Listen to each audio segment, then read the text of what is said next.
Kita akan memulai acara malam hari ini. Mari kita berdoa, Pak Pendeta. Tuhan Allah yang dalam kerajaan surga, kami mengucap syukur untuk acara pada malam hari ini. Walaupun jarak begitu jauh, tetapi malam ini kami boleh merasa begitu dekat dengan orang-orang yang Engkau tempatkan melayani di tempat yang begitu jauh itu, Tuhan.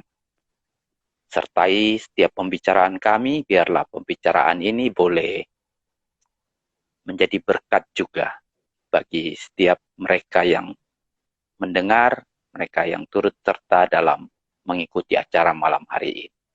Tuhan berkati semua ini. Kami berserah hanya di dalam nama Tuhan Yesus. Amin. Ya, Pendeta Jerry. Apa kabar? Ya, Bapak. Baik-baik ya? Kabar baik. Ya, kabar baik ya. Baik. Iya, Ang. Orang selalu, saya harus memperkenalkan dulu bahwa ini Pendeta Jerry adalah mantan Ketua Klasis Ampoang Utara. Ampoang Utara. Saya sendiri, ya, Pak. Saya sendiri merasa mendengar kata Ampoang karena saya lahir di Kupang. Jadi waktu kecil itu kalau kita mendengar Ampoang itu sesuatu yang tidak terjangkau jaraknya, maksudnya terlalu jauh. Jadi kalau orang bilang jauh sekali itu ya Ampoang itu sudah istilah untuk menjadi sesuatu yang jauh. Nah, tahun lalu kami mendapat kesempatan untuk melayani di sana dan bersyukur. Pendeta Jerry, bisakah diberitahu dulu Ampoang itu ada di mana sih? bagi beberapa orang yang malam hari ini mungkin biar lebih jelas begitu ya. Silakan. Ampoang. Ampoang itu khusus Ampoang Utara. Itu daerah pelayanan dari Gereja Masih Injili Timur yang berada di Kabupaten Kupang, Nusa Tenggara Timur, Kabupaten masuk Kabupaten Kupang itu. Dari Kupang, tapi itu dari yang terjauh sudah dalam Kabupaten Kupang. Tetapi khusus untuk Gimi daerah yang beberapa waktu sebelum tahun ini itu waktu daerah yang paling terjauh lah, yang terjauh tapi juga terisolir, gitu. Begitu ya. Dari sinode juga begitu atau gimana? Kalau pendeta itu tidak merasa bahwa daerah di mana saja kan siap kita melayani, tetapi dari segi kemanusiaan bahwa memang kita harus jujur bahwa itu daerah paling ketika mendengar Ampoang Utara orang sekarang sajalah, kalau orang dulu waktu penembatan pertama itu orang pikir-pikir baru pergi ke situ. Begitu ya. Iya. Saya ada sedikit cerita untuk mengawali ini. Ketika tahun lalu, beberapa bulan sebelum saya sudah pernah menulis ini ketika kami keluar dari Ampoang, gitu ya. Jadi beberapa bulan sebelum saya dan rombongan itu berangkat ke Ampoang, saya memberitahu kepada keluarga saya bahwa saya akan ke Ampoang Utara. Kakak saya yang paling besar, dia bilang kalau nanti ke Ampoang Utara, cari karena rumah kita itu dibangun oleh tukang dari Ampoang Utara, begitu. Oh begitu. Iya. Begitu. Ya, jadi saya sendiri enggak pernah berpikir waduh itu kejadian sudah tahun 65 kira-kira, udah 50 tahun yang lalu, saya sendiri belum lahir begitu ya, rumah itu dibangun oleh, dan itu begitu lupa saja gitu. Nah, ketika kita pelayanan di sana, pada hari kedua atau hari ketiga mungkin yaitu pulang malam itu kami menjemput rombongan yang satu lagi, dan biasanya saya menunggu di mobil begitu, rombongan berikutnya naik. Nah, ketika malam hari itu saya masih menunggu rombongan ini, kok rombongan nggak datang-datang. Salah satu teman dari rombongan itu memanggil saya, Pak Sinto, tolong turun, ada yang ingin ketemu. Ya. Namanya Pak Bernard. Oh iya, kenapa? Katanya dia yang kerja tukang di tempat rumah saya, gitu. Hah? Saya langsung kaget nih ya. Istilah ini kan kejadian beberapa bulan lalu dan saya tidak pernah berpikir begitu bahwa kakak paling tertua saya itu membicarakan itu, dan ini kan kejadian bangunan ini kan tahun 65 gitu loh. Jadi sangat lama sekali begitu. Saya cepat-cepat turun dan ketemu itu namanya Pak Bernard. Ya, dia memperkenalkan, saya Bernard. Saya yang dulu ikut mengerjakan rumah ya, di tempat Pak Sinto. Hah? Saya kaget. Loh, bukan Pak Lukas. Karena yang saya dengar itu nama tukangnya Pak Lukas. Dia bilang, saya adiknya, saya dulu pembantu tukangnya. Waduh. Kejadian itu membuat saya sampai tidak bisa bicara, melihat kok bisa ya saya dipertemukan dengan seseorang yang jaraknya begitu jauh, begitu lama, dan pada malam hari itu ketemu. Di situ ada titik bahwa saya melihat bagaimana kita ke sana pun, kita melayani pun, bahwa Tuhan ada bersama-sama dengan kita. Nah, itu sekilas yang saya mau untuk membicarakan ini, Pak. Ketika kami ke sana, Pak Pendeta Jerry, cukup jauh ya perjalanan ya ke sana. Kira-kira kalau dari Kupang kita waktu itu sekitar 7 jam ya, Pak ya? Iya. 6-7 jam ya kira-kira. Iya, sampai 8 jam. Iya. Sampai 8 jam. Itu kita harus lewati berapa sungai, Pak, itu? 70. Kalau dihitung dengan yang kecil-kecil itu sekitar 76. Ya, saya pernah hitung itu sampai 76. Karena ketika saya dan rekan Anton pertama kali mensurvei tempat itu, kami hitung sampai 20-an, kami sudah tidak menghitung lagi begitu. Karena mobil sebentar-sebentar harus turun melalui sungai, sebentar-sebentar harus turun melalui sungai. Nah, dalam pemikiran saya, bagaimana kalau musim hujan, bagaimana itu, Pak, kalau orang-orang di sana, Pak? Musim hujan itu dua pilihan. Kalau paksa diri dua saja, dipilih di surga atau dipilih di kali, dipilih di laut. Kalau paksa diri melepati itu. Karena memang kalau kita paksa untuk untuk melewati kali-kali itu, pilihannya satu, bisa kita korban. Karena itu kadang Tuhan kasih kita hikmat. Saya selama 19 tahun melayani di sana, kita harus kalau kembali dan ada banjir itu terpaksa kita harus tidur di kali berhari-hari kadang. Begitu ya. Kadang, sampai menunggu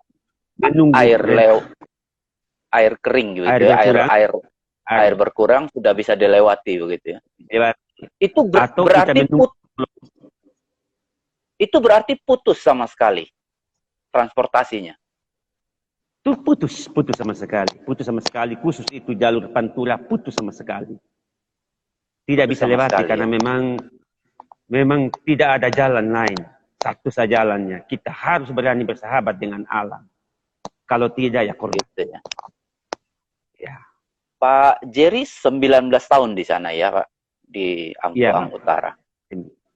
Ya, mungkin orang-orang sekarang sudah mulai mendengar kata Ampuang itu, dan mereka mendengar Timau begitu, karena Timau ya yang akan menjadi tempat observatorium ya. Iya, Timau ya observatoriumnya. Observatorium, iya. Observatorium Bosca di Bandung yang akan dipindah ke daerah Timau. Nah, Iya, Itu Bapak. beda ya Pak ya? Itu Ampoang apa itu? Sama Ampoang Utara itu Ampoang mana? Dia masuk Ampoang Limau. Tengah, Bapak. Ampoang Dia Tengah masuk ya? Ampoang Tengah. Iya, iya, Ampoang Tengah. Oke. Dari tempat pelayanan Pak Jerry sendiri masih berapa jam ke situ? Kalau jalan ke situ sekitar 3 jam, 2 jam, 3 jam sampai. Dari Sepeda naik motor liut tapi. tembak langsung.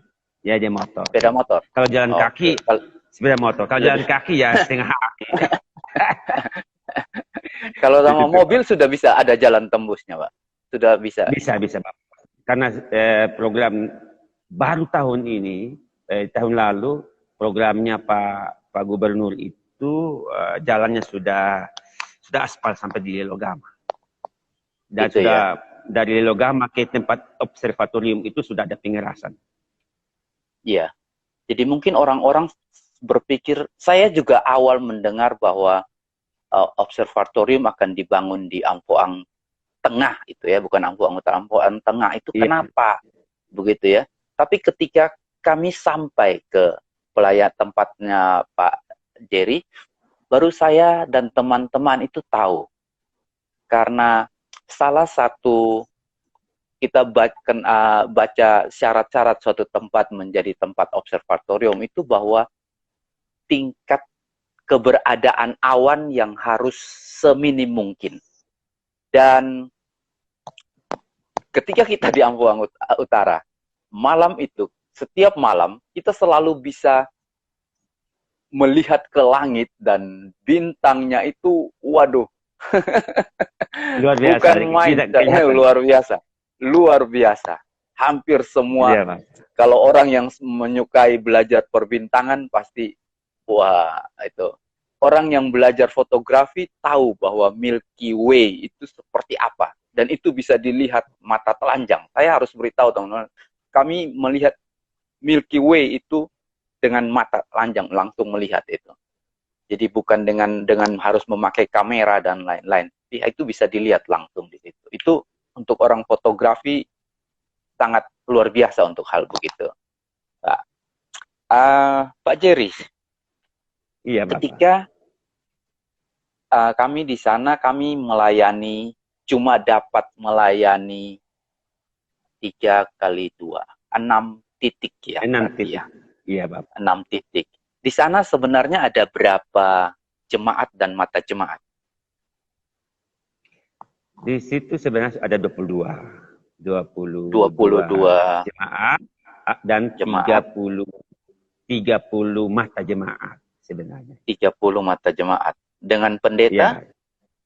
Dengan pendeta itu waktu itu ada -2 jadi 20, Bapak. Pendeta 20. Berarti satu pendeta harus melayani berapa titik itu, Pak? Setiap jemaat dilayani, ada jemaat yang bermata jemaat, ada yang jemaat tunggal, Bapak. Yang tidak ada jemaat, yang tidak ada pendeta itu langsung ditangani oleh ketua klasis. Oh, begitu. Nah, itu kan ada 20 pendeta, ada 22 jemaat berarti, tapi ada 30 mata jemaat. Berarti masih harus pendeta itu merangkap bisa 2 gereja atau 3 gereja kadang-kadang ya. Ada yang 3 gereja, ada yang 2 gereja, Bapak. Ada yang 2 gereja. 3 gereja, ada yang 2 gereja. Iya. Begitu ya.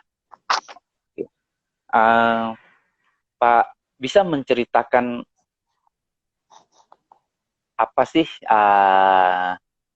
kesusahannya melayani di daerah Ampoang Utara selama 19 tahun, Pak Jerry? Kalau omong tentang susah, kesulitan apalah? Ya? Gitu. Kesulitan. Kalau jujur begitu, Bapak, bahwa kalau seseorang mau pergi ke Ampoang Utara dan melayani betul-betul karena panggilan iman, maka kesulitan apapun itu menjadi dia memahami sebagai sebuah konsekuensi dari panggilan imannya. Tapi kalau sebagai manusia memang cukup ya kita susah transportasi, komunikasi selama bertahun-tahun ya. Saya waktu di tempat yang pertama itu jalan kaki dari naik liuk ke Oepoli 1 hari. jalan kaki. Kan tidak ada transportasi waktu itu. Berapa jam Sekarang itu? saja baru 12. ada. Saya jalan dari Kiliu waktu itu penempatan pertama tuh Bapak, dari Kiliu itu dari jam 6 sampai di Oepoli itu jam 5. Jam 5 sore. Jam 6 pagi sampai jam 5 sore. Jalan kaki. Kalau jam 5 sore, jalan kaki Bapak. Waktu itu. Nah, waktu setelah itu baru ada, kalau belum tidak ada motor, kalau mau datang ke Kiliu lagi, waktu itu awal-awal saya pinjam sepeda jengki, sepeda apa jengki orang bilang di sana, sepeda lama. Iya. Sepeda ontel orang Jawa bilang ya. Iya. Waktu itu. Nah sekarang saya baru ada, Tuhan berkati Amfoang ya, termasuk dengan doanya GKI Ngagel mulai sedikit berubah banget.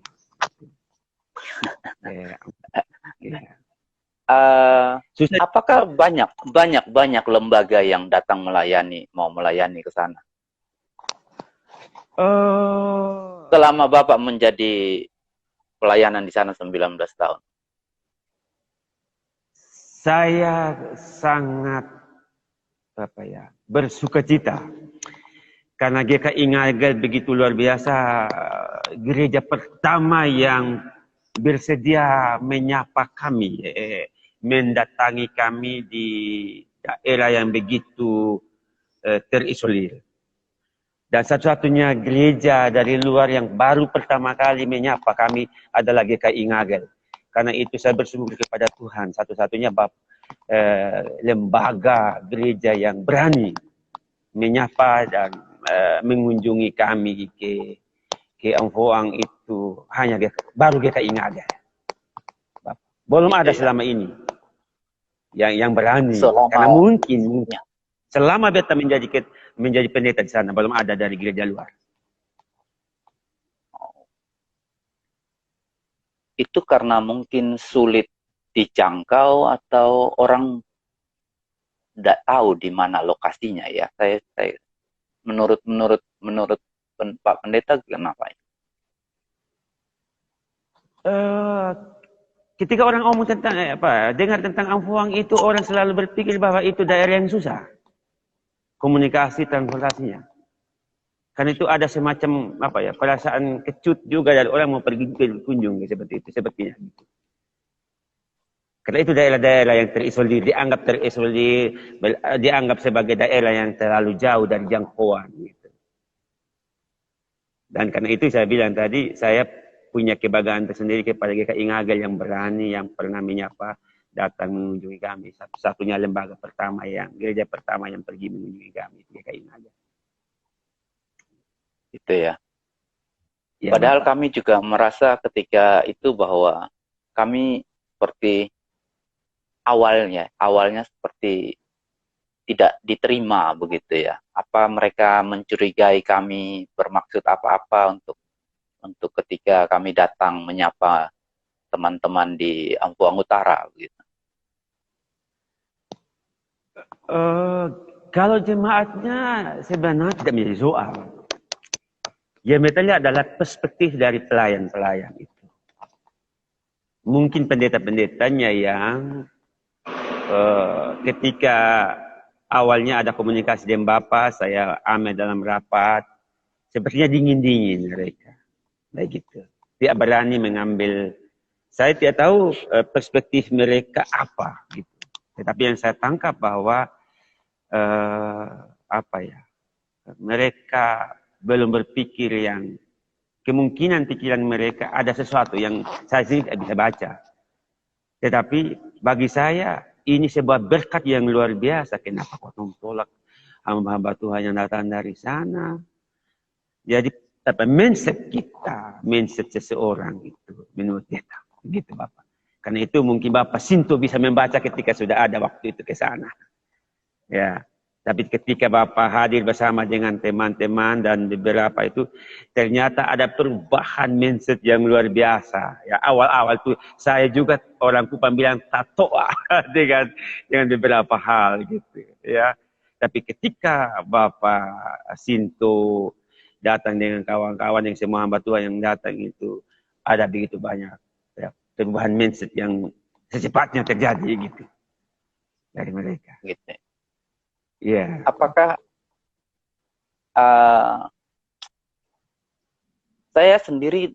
kami sendiri memakai pola pelayanan yang hampir sama ketika kami ke Amanuban, kami ke Kuan Patu, kami ke Pulau Semau, dan lain-lain ya. Jadi kami selalu memang ada pelayanan yang sangat kami taruh porsi yang sangat besar, yaitu untuk anak-anak. Karena kami pikir bahwa ini adalah masa depan gereja, masa depan daerah, masa depan bangsa, begitu anak-anak ini. Sehingga kami menaruh porsi yang sangat besar untuk anak-anak. Yeah. Dan saya tidak tahu apakah pola pelayanan kami, misalnya dengan anak-anak, kami bersama dengan para majelis, para diaken, dan lain-lain tentang bagaimana membina mereka untuk bisa membawakan atau mempersiapkan renungan dengan baik, gitu. Apakah pola-pola itu cukup cocok untuk daerah tempat Pak Jerry atau bagaimana? Kedatangan Bapak Sinto bersama dengan semua hamba Tuhan yang datang barusan itu memberi warna tersendiri. Kita harus jujur bahwa kedatangan dari Bapak Sinto dengan kawan-kawan dan hamba Tuhan dengan berbagai pola pelayanan itu memberi energi baru. Saya harus mengatakan itu. Ada suasana yang berubah, ada suasana baru, ada beberapa ilmu baru, ada soal kreativitas baru yang lain baik yang diajar oleh guru-guru baru, ada materi pembinaan majelis jemaat yang begitu luar biasa disampaikan. Justru itu menurut saya hal-hal yang sangat membantu kami di klasis, baik di gereja basis maupun secara umum. Justru itu menjadi berkat tersendiri bagi kami ketika Bapak Sintu dan kawan-kawan datang. Suasana yang luar biasa menurut saya Bapak, dan materi-materi yang ada sangat-sangat membantu sekali perkembangan gereja di jemaat yang ada yang kita layani waktu itu. Dan perubahan itu kita lihat ada tindak lanjutnya, ditindaklanjuti oleh beberapa pengajar itu, bahwa ilmu-ilmu yang didapatkan daripada hamba-hamba Tuhan yang datang waktu itu sangat berguna, memberikan mereka motivasi yang luar biasa untuk teguh melayani, baik menangani anak-anak dengan beberapa ilmu yang ada, dan juga tentang eksistensi para hamba Tuhan presbiter itu yang diberikan penguatan oleh hamba Tuhan dari GKI Surabaya waktu itu. Kami mendapat energi-energi baru, energi-energi positif yang sangat membantu di dalam pelayanan gereja, istimewa Gereja Masih Timur di Kasiapa Utara, Bapak. Kami harus semestinya kami berapresiasi dan terima kasih yang luar biasa kepada GKI Ngagen. Ya, bersyukurlah kalau memang pola-pola pelayanan itu cocok untuk, karena kami sendiri kan ketika mensurvei dan lain-lain, kami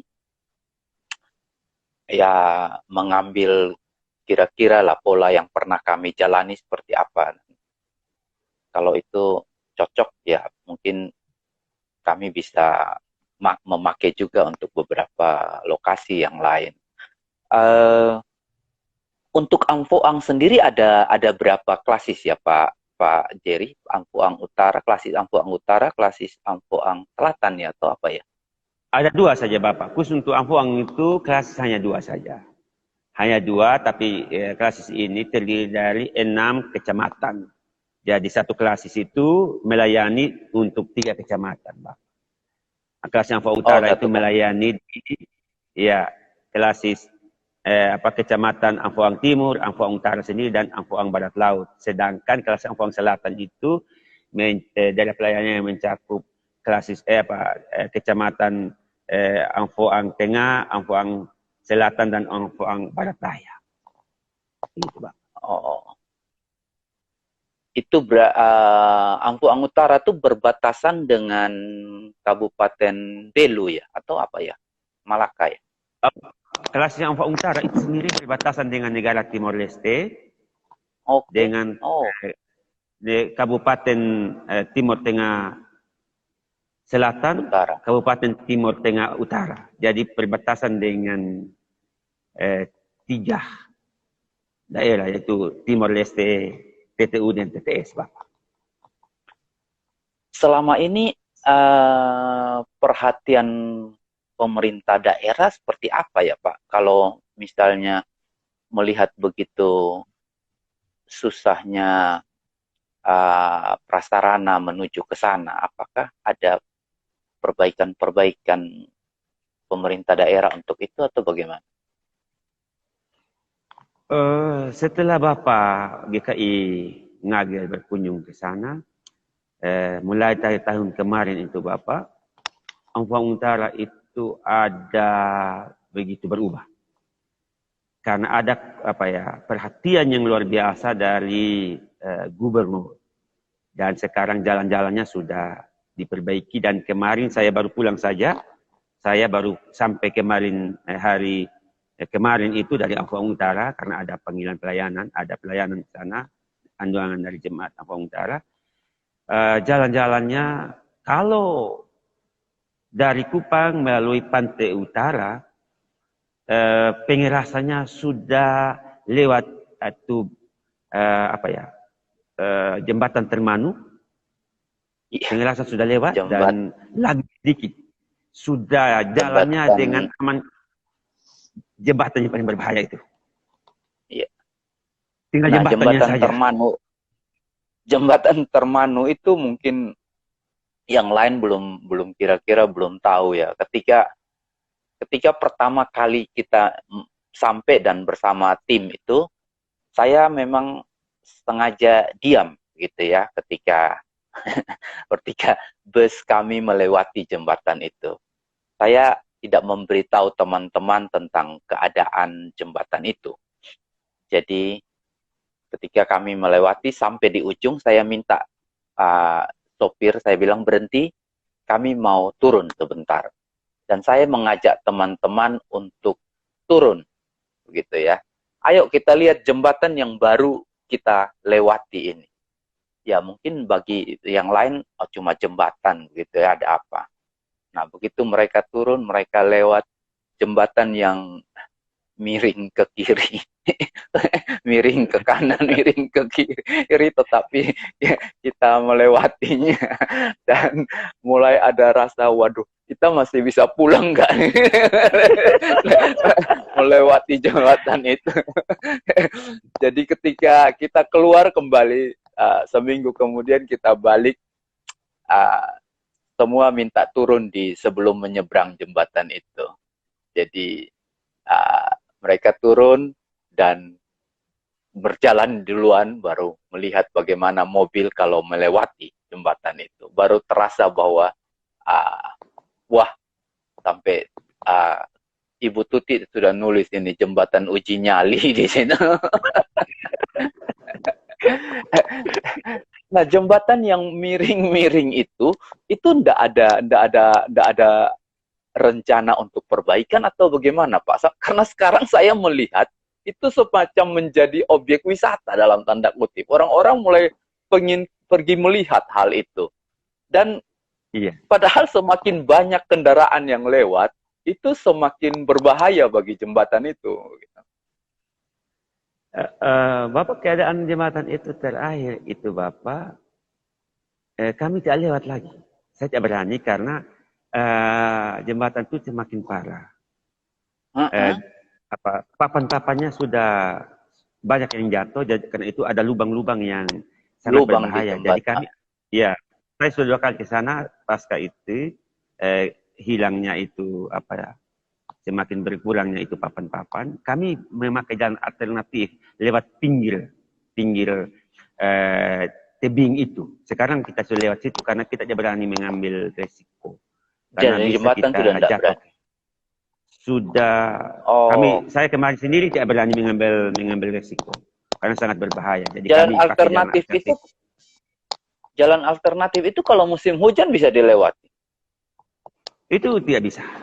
karena itu Tidak bisa berbahaya. ya, karena itu harus melewati kali kan, melewati sungai kan, Iya, hanya tengah ketika sungai. dari sungai. Iya. Memang ada rencana untuk perbaiki, tapi belum tahu kapan ini realisasinya daripada pemerintah Pemda. Mereka mungkin masih perhatian untuk pengerasan dulu, Pak. Pengerasan dan pengaspalan. Ya, Kalau mungkin yang baru join mungkin kami ingatkan lagi tadi Pak Pendeta Jerry mengatakan bahwa untuk sampai ke lokasi kita harus melewati beberapa puluh sungai. Beberapa puluh sungai itu jadi yang tanpa jembatan itu puluhan jumlahnya. Jadi Anda harus melewati air sungai itu, dan itu tidak bisa dilewati dengan kendaraan jika musim hujan begitu ya. Dengan posisi sungai sebanyak itu harusnya Ampuang Utara cukup tersedia air ya Pak, atau tetap kering? Semestinya tersedia air, Bapak. Cuma kan kita belum mempunyai keterampilan bagaimana memanfaatkan air begitu banyak. Katakanlah program kita tanam air, palang air untuk kehidupan itu belum. Gimit sendiri pernah mencanangkan tentang Ketua Sinode Gereja Masih Injil Timur, Ibu Pendeta Dr. Mary Kolimon sendiri pernah mencanangkan itu untuk kita buat tanam air di semua wilayah Gimit. Kita sudah sosialisasi bagi ketua-ketua kelas, kita sosialisasi untuk buat itu. Buat ada program tanam air dan palang air supaya bisa memanfaatkan air begitu banyak. Cuma respon sambutan daripada warga jemaat dan masyarakat itu masih terlalu rendah. Semestinya tersedia. Dan sekarang kering, Bapak. Sekarang kering malah ya. Kering, Bapak. Ya. Listrik juga masih terbatas ya Pak? Listrik terbatas dan sementara mereka juga perlahan-lahan untuk membuat jaringan baru. Begitu ya. Apalagi ya, sinyal. Ya, apalagi sinyal ya. Sinyal juga. Ya, sinyal juga agak susah. Saya dengar ada dibuat dermaga ya. Itu kapan kira-kira selesai ya dermaga yang menghubung, bisa jadi kapal feri bisa dari Kupang langsung ke Naikliu, Ampuang Utara, ibu kotanya. Iya. Kemarin saya baru sampai yang hari Selasa itu dari Naikliu, dari batas. Dermaganya sementara sudah sekitar 30%. Sementara dibuat. Ya. Dan sudah begitu ya. Ada tanda-tanda kehidupan lah. Kalau dermaga itu jadi mungkin lebih terbuka ya, Ampuang. Sangat terbuka, Bapak. Sangat terbuka. Karena kalau saya pikir ketika kami kalau melewati Naikliu, ibu kota Ampuang Utara itu, saya melihat banyak rumah-rumah begitu ya yang sudah tidak terpakai begitu ya. Kalau membaca sejarahnya Kupang ya, itu banyak juga pendatang-pendatang Tionghoa itu awalnya itu dari Naikliu baru ke Kupang begitu ya. Jadi harusnya posisi Ampuang Utara itu awalnya sebagai mungkin tempat pusat mereka datang dulu atau bagaimana ya Pak? Yang saya dengar cerita dari mereka, memang orang Tionghoa itu sudah ada di situ, keluarga Maroe. Dan sampai sekarang masih ada. Walaupun mereka punya orang tua sudah meninggal, tetapi anak-anak dan cucunya masih ada sampai sekarang. Malah masih ada satu yang mempertahankan agama Tionghoa-nya. Yang lain sudah masuk Kristen, tetapi masih ada juga yang tetap pada agama Tionghoa, Konghucu. Masih.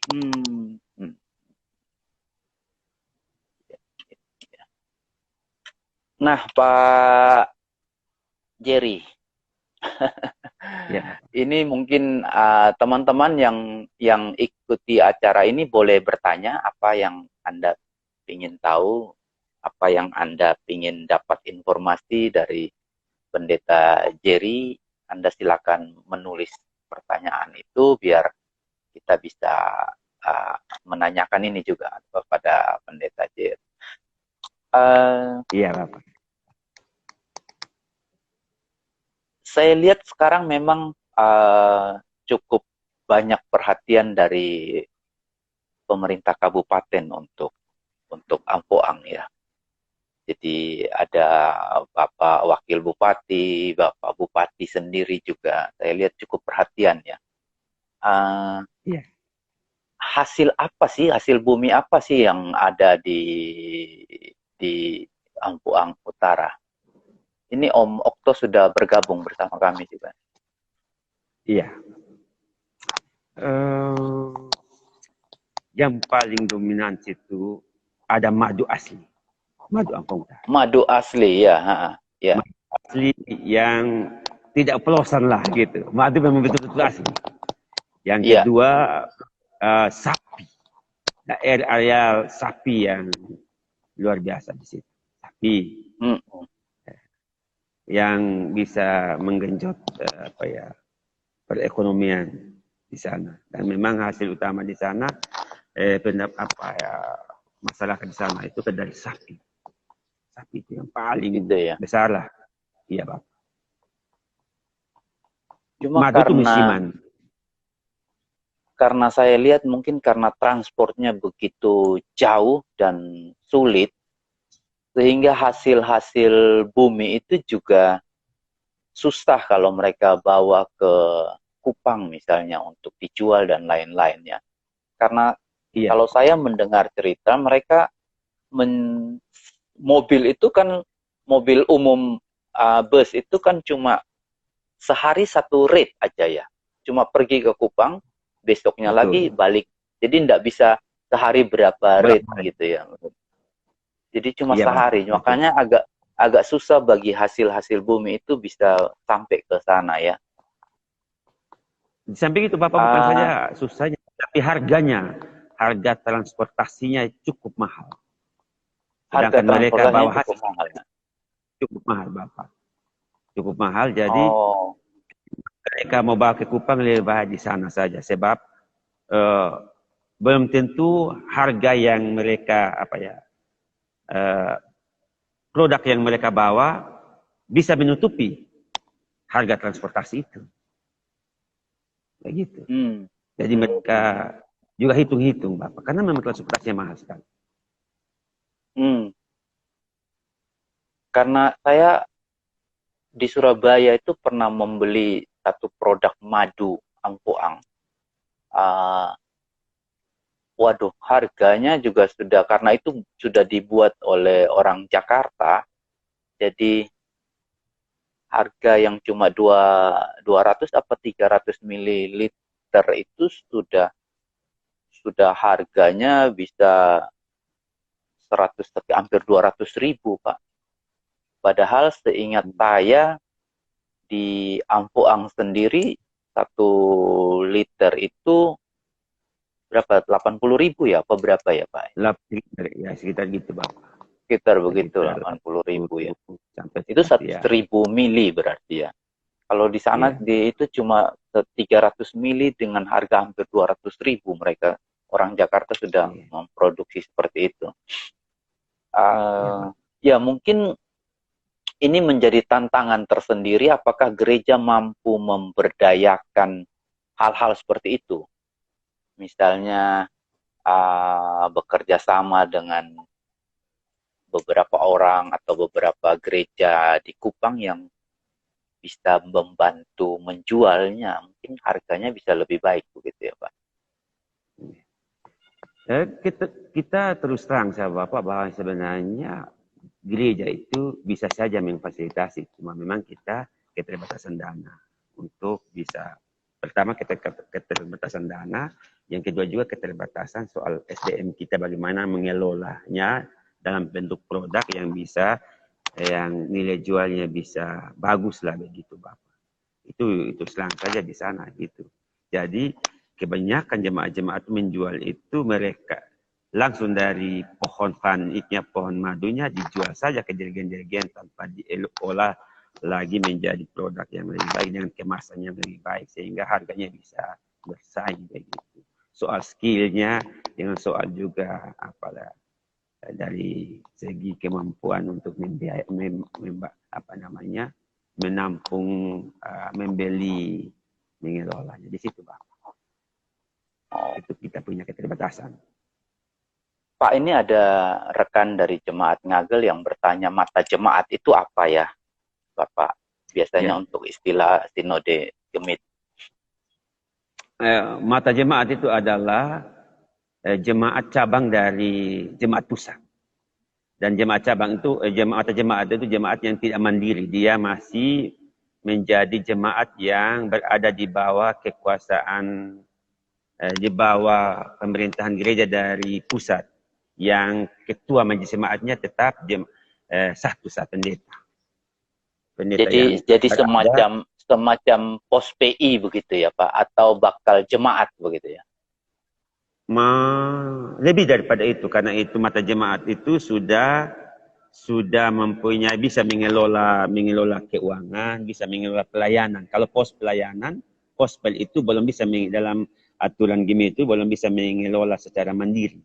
Kalau mata jemaat itu bisa mengelola secara mandiri, tetapi tanggung jawabnya tetap masih ada ikatannya dengan jemaat pusat, begitu Bapak. Oh, oke.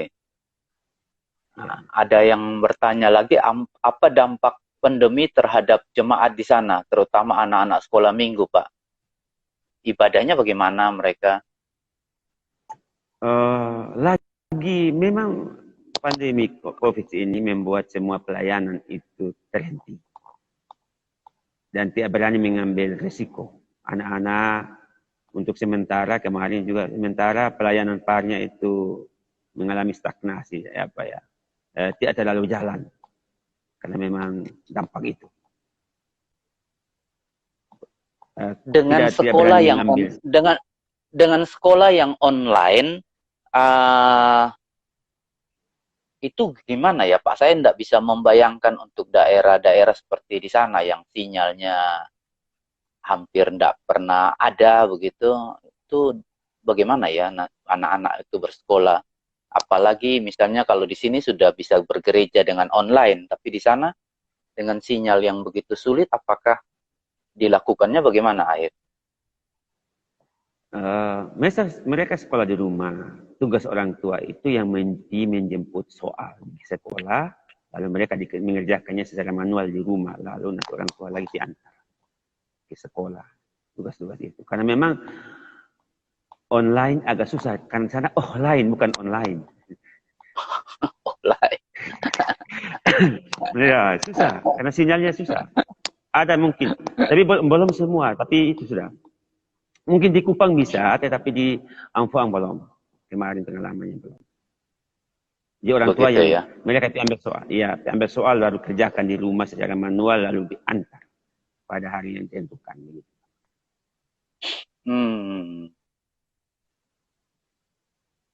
Padahal sempat ada yang menghubungi saya, mereka ingin membantu dengan smartphone, ya, telepon yang bisa orang-orang bisa memakai untuk sekolah, anak-anak untuk bersekolah. Tapi saya bilang nanti saya tanyakan malam hari ini. Nah, karena saya bilang ketika saya di sana, sinyal itu susah di sana. Dan saya sendiri belum tahu bagaimana mereka bersekolah. Nah, kalau kita membantu memberi misalnya HP apa dan lain-lain juga mungkin akan tidak berguna juga untuk hal itu ya Pak ya. Pertama bahwa memang kalau di sana itu sinyalnya agak susah. Tetapi kita ada memanfaatkan aplikasi. Saya coba di sana ada beberapa yang hampir rata-rata pakai aplikasi 4G untuk memberi penguatan sinyal. Tetapi persoalannya adalah pada tingkat kemampuan orang tua untuk mengadakan itu. Ada beberapa pikiran pada guru-guru untuk online, tapi memang kemampuan orang tua untuk membeli HP untuk anak-anak mereka, khusus umpamanya yang SMA, anak saya kan SMA sana, keponakan saya. Iya. Mereka guru-gurunya mengharapkan untuk online, tapi memang kemampuan orang tua untuk membeli HP-HP Android itu ya itu sudah bapak di kampung. Ya, itu dari kurang terjangkau lah. Nah, gitu. Apalagi dampak pandemi itu memang cukup mereka rasa. Pak Jerry, kita mungkin sudah waktunya tinggal sedikit sekali ya. Iya, Pak. Karena terbatasnya waktu ini cuma 1 jam, jadi kita sudah hampir di ujung jam ini. Apa Iya, Pak. harapan Pendeta Jerry apa untuk hal inilah, bahwa untuk pelayanan di Ampuang Utara, apa yang mungkin ada harapan, mungkin ada sepatah dua kata sebagai penutup untuk kita malam hari ini? Ya, yang pertama bahwa saya bangga, ya kami bangga kepada GKI Ngagel yang telah menjadi berkat bagi GIMIT Dikasih Ampuang Utara. Kami berdoa supaya GKI Ngagel terus berkarya. Dan Ampuang Utara itu masih sangat terbuka untuk itu, karena doa-doa dari GKI Ngagel, kami rasa juga GIMIT di Ampuang Utara cukup terberkati. Terima kasih atas semua persembahan dari GKI Ngagel. Saya harus kasih tahu itu kepada orang tua saya di GKI Ngagel. Kami sangat terberkati dengan kehadiran dari GKI Ngagel, dan biarlah terus GKI Ngagel itu menjadi berkat bagi Ampuang Utara. Jangan putus hubungan dengan Ampuang Utara, karena itu adalah bagi kami, GKI Ngagel sebagai orang tua, ya kami di sana. Terima kasih sekali lagi. Tetap semangat menjadi berkat bagi gereja-gereja GIMIT di Kasih Ampuang Utara, dan juga ya GKI Ngagel dapat berkarya bagi GIMIT di luar juga Kasih Ampuang Utara. Iya. Terima kasih juga Pak Pendeta Jerison sudah bersama dengan kami, sudah berbagi dengan kami. Jadi jangan bosan-bosan Pak, kalau kapan kami ingin lagi mengetahui. Bagi rekan-rekan juga, Anda bisa menghubungi GKI Ngagel kalau Anda ingin mengetahui kontak di sana, atau Anda ingin menuju ke sana, melakukan mission trip atau kunjungan apapun dalam pelayanan Anda. Kami bisa memberikan kontak, kami bisa memberikan orang-orang yang akan membantu Bapak Ibu yang mau ke sana. Gitu ya. Pak Jerison, kita akan akhiri pada acara malam hari ini. Bisa berdoa untuk menutupi acara malam hari ini, Pak. Ya, baik. Mari kita berdoa. Segala puji dan syukur kami naikkan ke hadapan hadirat-Mu, ya Allah dan Tuhan kami, pemilik pelayanan dan kepala gereja. Kami mengucap syukur di malam hari ini, kami boleh dipertemukan dengan anak-anak kekasih-Mu di GKI Ngagel yang telah boleh hadir bagi Gereja Masih Injili Timur Dikasih Ampuang Utara pada tahun yang lalu, dan melalui pelayanan yang Tuhan percayakan kepada hamba-hamba Tuhan yang Engkau utus dari sana, telah menjadi berkat bagi kami. Biarlah karya-karya iman daripada GKI Ngagel terus Engkau berkati, supaya kehadiran GKI Ngagel bagi GIMIT ini terus, ya Allah, Engkau urapi mereka, orang-orang yang Tuhan pakai, Bapak Sinto bersama dengan semua hamba Tuhan yang ada. Tuhan berikan kepada mereka kekuatan dan kesehatan, supaya mereka tetap berkarya, bersaksi tentang karya-karya-Mu di tengah-tengah pelayanan di GIMIT ini, ya Bapak. Terima kasih hari ini Engkau memberikan kami kesempatan untuk mengadakan testimoni dalam pelayanan kami bersama dengan GKI Ngagel. Biarlah Engkau memberkati kami senantiasa, Berkati Gereja Masehi Injili Timur bersama dengan pemimpinnya. Berkati GKI Ngagel bersama dengan pemimpinnya Bapa. Ini doa dan sembahyang kami. Ampuni segala dosa kami ya Bapa. Demi Kristus Yesus kami mengucap syukur kepadamu. Amin. Amin. Salam kami untuk semua jemaat. Salam untuk keluarga, Om Jerry. Hormati. Salam juga untuk Saling semua hamba Tuhan yang berhadir. Iya. Kita saling berdoa untuk jemaat ya. Ya, Bapak. Makasih. Ya, Bapak. Shalom. Makasih Selamat malam. Shalom. Selamat malam, Bapak. Selamat malam.